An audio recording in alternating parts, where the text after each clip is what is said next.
Hi friends. Hi there, my little droogies. Ever thought about what would happen if Alex DeLarge from A Clockwork Orange went to therapy?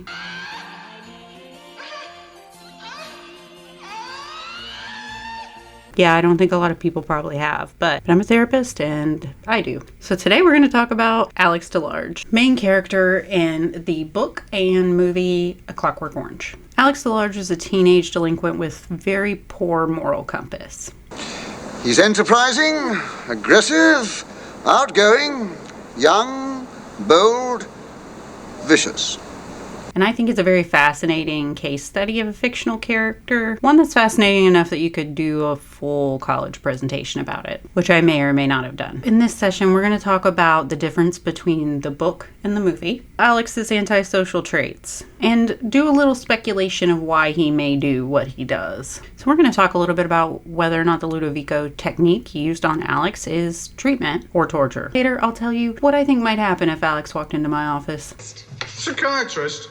Do I need one? I'm Micah, licensed therapist, and here we like to talk about horror and mental health. And of course, when it comes to therapy, we have to know a little background information about the person. So Clockwork Orange takes place in a dystopian future version of Britain. And in this rendition of reality, youth violence has skyrocketed. And the present government is teetering on the edge of incompetence and authoritarianism. Sound familiar? The movie and the book both follow Alex, a charismatic teenage delinquent with low and inadequate parental involvement. Seems like Alex is a little bit older in the movie than in the book. Be about 15 in the book. So Alex leads his droogs, which is actually the Russian word for buddy, in a series of increasingly violent crimes. Something to consider is that teens do tend to engage in more antisocial behaviors when they're with other teens. Let's get her, boys!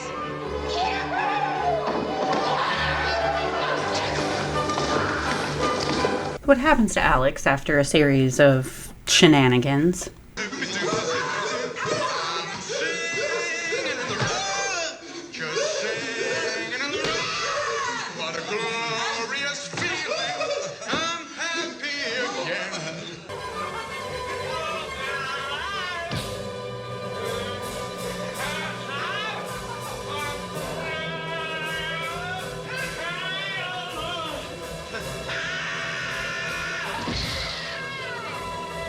I guess they were worse than shenanigans. That's really downplaying it. After a power struggle with his gang, where he is abandoned during a robbery, that turned into a murder. Come on, let's go. The police are coming. 1 minute, droogie.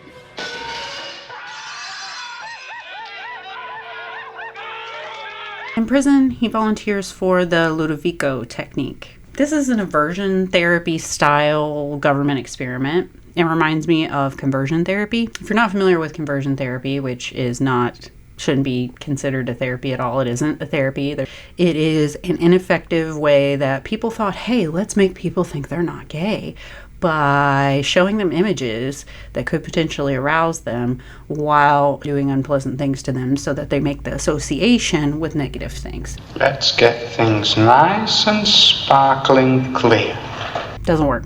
Stupid. Anyway, and similar to conversion therapy, the idea is that it's going to pair violent imagery with nausea. It's particularly brutal. He can't blink. His eyes are forced open. And I had truly done my best morning and afternoon to play it their way and sit like a horror show cooperative malchick in the chair of torture. So as a result of the treatment, Alex is unable to defend himself or make moral choices. What do you say? I do this! He is eventually released and encounters his own brutalization from the world. His friends, the droogs, who are now police officers, and his family, who is just ugh. After having the crap beat out of him by his police friends, he finds himself on the doorstep of Mr. Alexander, who was the victim of his robbery. His wife was raped by Alex and his droogs, but he doesn't recognize him. He just sees him, some kid that needs help, lets him come in. So Alex comes in and takes a bath and begins singing. If you are aware of the movie, he is singing in the rain while committing the crimes. So he sings, dude recognizes his voice. With the rain, I've a smile on my face. I walk down to a happy and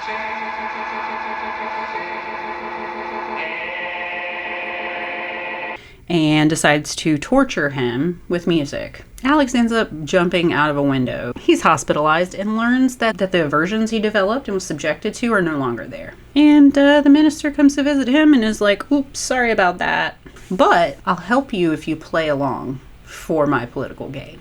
So the film ends with him smiling smugly, claiming he's cured. Now, something about the movie that's different from the book, like usual, there's going to be some differences. Generally, it's just a little bit of detail that's excluded in the movie because it would be too much to transfer from the book to the movie. But there's a whole chapter that's omitted going into the movie. Almost identical events. There's crime sprees, there's assaults, arrests, there's fighting another gang, there's burglary. He ends up in his cool little hangout place with his milk and some girls. In the book, the girls are very young. They are not adult women who are consenting. Now, the difference is the 21st chapter. It was removed from US editions of the book and Kubrick's film. I don't know why. So in that chapter, Alex actually grows tired of the mindless violence, which I suspect is through the course of normal brain development, which we'll talk more about. He actually begins imagining his future with a job and a family. And this ending actually suggests natural maturation, or maturing, which is generally recognized as a decline of antisocial behaviors as an adolescent enters adulthood. This doesn't always happen. There are people with antisocial behaviors that make it into adulthood, of course, and that is where ASPD, antisocial personality disorder, also known as sociopaths and psychopaths, and I'm not going to argue with you about all of that. ASPD is the clinical term. What Alex seems to have with his antisocial traits leans more towards conduct disorder, which can transition into ASPD, but not always. And in the book, the author Burgess intended to show that morality arises from choice, not force. These differences kind of matter in the story. So in the movie, the message is that humans are inherently violent and attempts to fix them may be political tools or won't work. So in the book, the message is more of adolescence is chaotic, but people can grow, which is true. I mean, the adolescent brain doesn't finish developing until late 20s, early 30s. Now that you know what happened and the stage is set, let's look at some DSM criteria to explore patterns and try to figure out what's going on with him. I said I wasn't going to go into it, but I have to. Antisocial traits don't mean that you don't want to be social.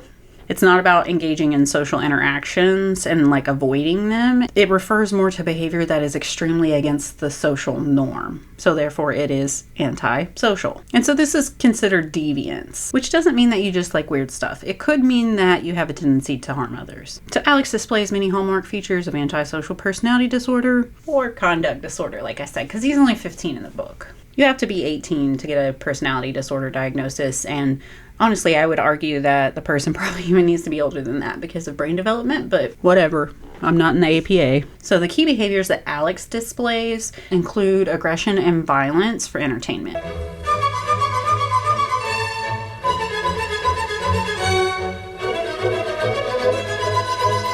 He lacks remorse, tends to be manipulative.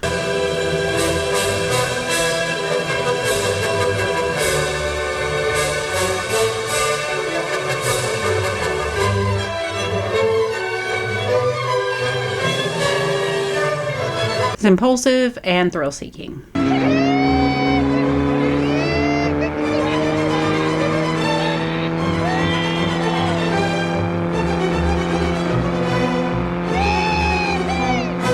He violates social norms without any second thought.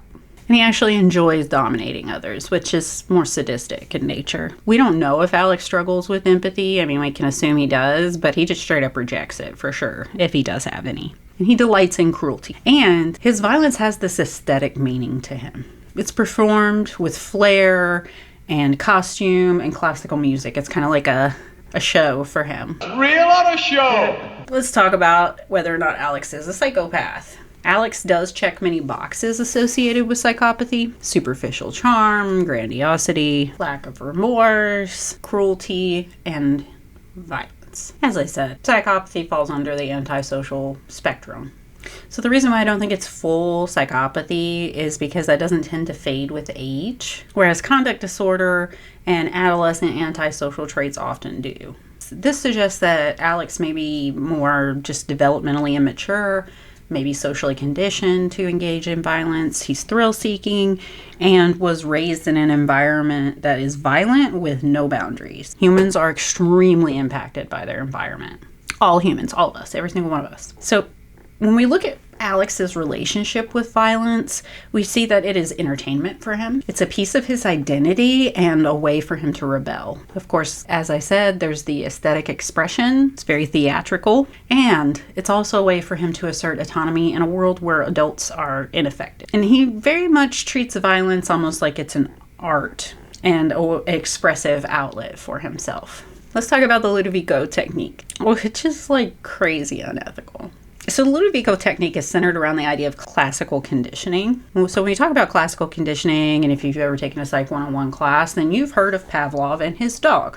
You know, where he rang the bell and fed the dog, and eventually when he rang the bell, the dog would salivate and therefore is anticipating getting fed again. And so he's conditioned to react to the stimuli, which was the bell. Similar idea here. So Alex is strapped to a chair with his eyelids pried open, forced to watch violent films while given a drug that induces nausea. This works for a little while. A lot of aversions develop because of bad physical reactions. Like, for example, if you've ever drank too much of an alcohol and got real sick, and then after that you could not stand the smell or taste of said drink. Similar. Eventually, even the thought of violence triggers this physiological reaction in Alex. And unfortunately for him, Beethoven is paired with this conditioning. She loves music. So the treatment does remove his ability to engage in violence, but it also hinders his self-defense, his bodily autonomy, messes with his free will, and his capacity for pleasure through music. I know. A lot of people are going to be like, well, look at what he did, which is fine. But this kind of teeters on cruel and unusual punishment. So why it's unethical from a clinical lens? There was no consent. Automatically unethical. There has to be consent for treatment. The conditioning itself is externally imposed, whereas true treatment progress comes from more of an internal motivation. There was zero exploration of the root causes of his behavior. Things like trauma, environment, peer pressure, cognitive distortions, just all of these things that they're not looking at. They're just seeing Alex as the problem that we need to fix instead of looking at everything that's going on around him as well. It's definitely not, there's no skill building there, which is important with adolescents and anyone that you're trying to help them change their behavior. It actually created additional impairment, which is what we're trying to not do. We're trying to improve his ability to function, and we're trying to reduce impairment. And then, of course, it was also weaponizing mental health to use for political propaganda. So that sucks.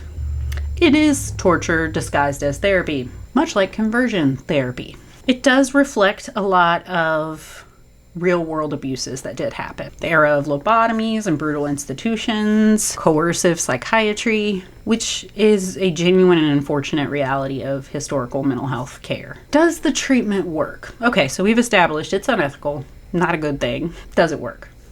Yes. I mean, at least for what they were intending to do temporarily. But just as we see in the movie, things like this aren't sustainable long-term for people. And I personally could see it worsening the behavior in the long run because of the trauma of the experience. And yes, Alex allegedly becomes harmless because he's physically incapacitated by the thought of violence, which I know on the surface seems like, okay, we solved the problem. Nope. If it was that easy, then we would have a lot less violence in our society. But it's not, because people are complicated. They're multifaceted, and it's not just internal things or just external things that create behaviors like his. So the story in general argues that morality requires free choice. And a human who cannot choose is not moral, and is therefore considered mechanical, which kind of explains the title of A Clockwork Orange, because it's something organic that's turned mechanical. And in the movie, the conditioning is undone. He's used as a pawn, and the cycle continues. In the book, Alex matures, His impulsivity decreases, and he chooses a nonviolent future, which suggests that some antisocial traits in youth are developmental and not destiny, which I think is a very powerful message from a psychological standpoint. Behavior is shaped by environment, and adolescents often age out of those high-risk behavior. If you can remember being a teenager and you think back to the way you thought about things or did things, especially if you were particularly troubled or had a trauma history, then you can probably recognize a few traits in yourself and be like, whoa, I did not give a shit about anybody. It probably wasn't this extreme, hopefully. Hopefully you weren't doing things Alex was doing.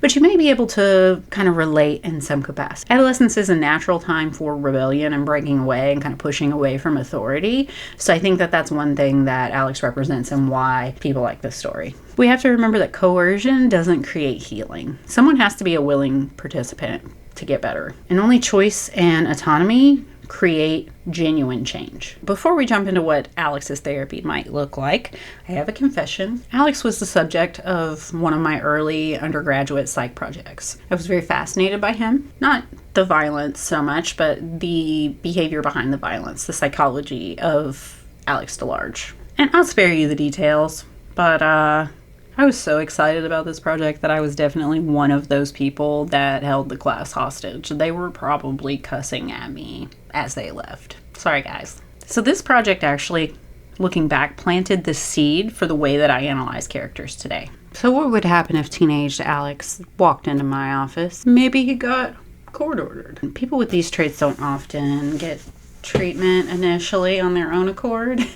Frequently, something has happened, someone has noticed, and usually the legal system has become involved, or occasionally a relative might notice something's wrong and be like, we should do something. So the first thing that we would do is we would talk about safety and establishing safety. So we're going to establish there's no weapons, we're not going to engage in violence, and we're not going to try to charm our therapist into skipping accountability. Like any initial therapy session, we're going to be talking about Alex's history. I'm going to be getting his background and the things that have happened to him growing up to try to establish kind of a picture of his behavior and his current functioning. Sometimes that can take a session or two just to get to know the person, but then during that time, you're also trying to establish rapport.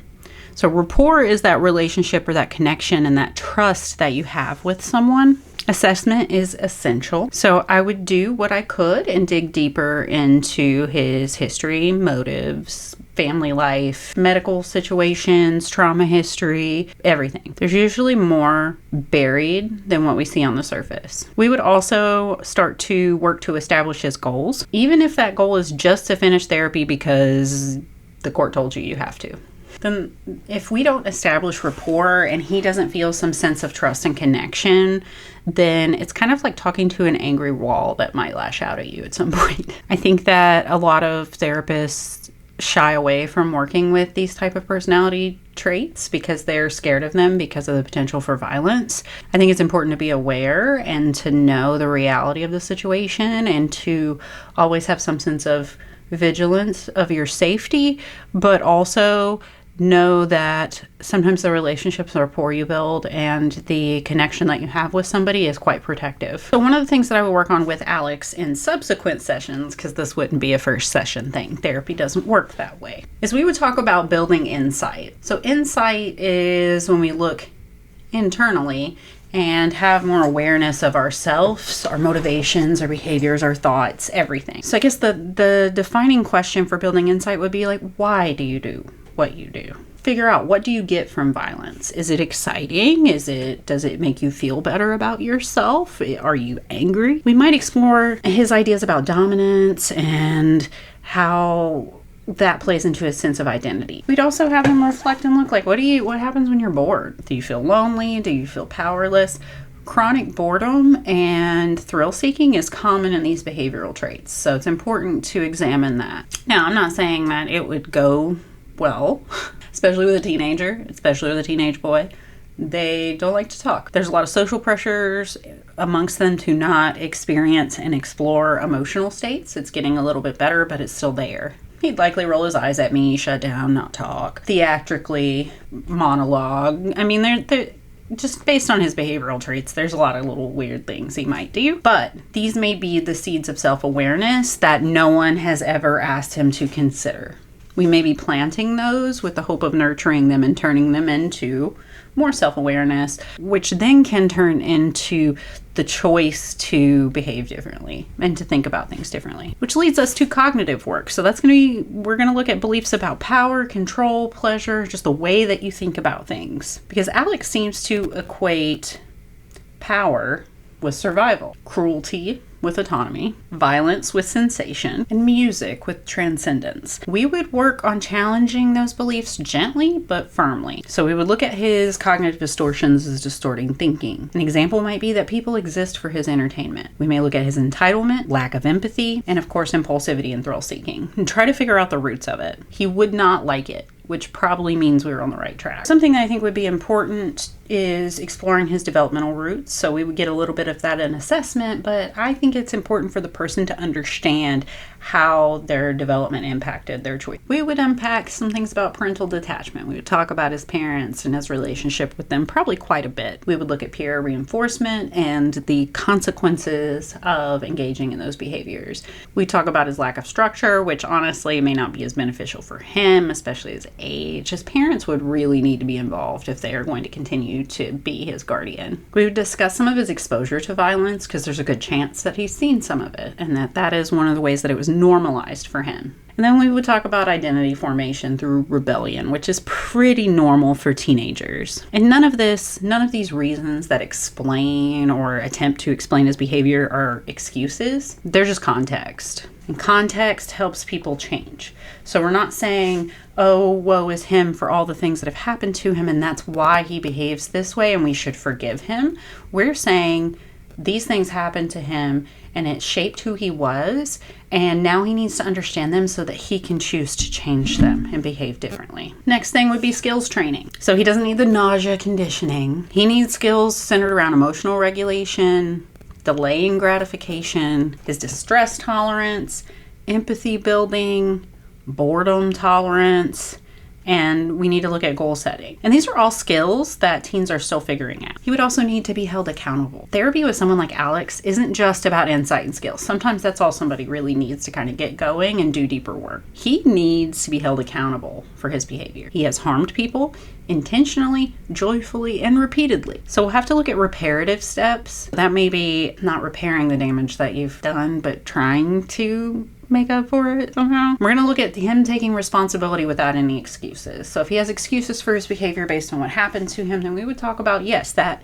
explains it, but doesn't excuse it. We would really explore the impact of his choices and the outcome and the consequences of that. And then we would talk about the meaning of free will. So we would talk about his decision to do these things. So this part actually builds moral reasoning rather than destroying it, like his previous treatment attempt. And ultimately, the long-term goal will be to help him become a person who can choose, and hopefully choose well. The point isn't to make him obedient. It would be to help him be someone who is capable of choosing rather than just reacting. If Alex did mature naturally, as shown in the book, therapy may accelerate that process. So it could help him with integrating empathy, building his own values, and creating a life beyond the sensation seeking. Therapy can't fix everything, but it can create space where growth is possible. So while the local government tried to turn Alex into a clockwork machine, therapy would try to help him become what he never got the chance to be. Alex is a bright, intelligent, creative individual, and he could become an actual human being with insight, respect, and understanding of boundaries and choice.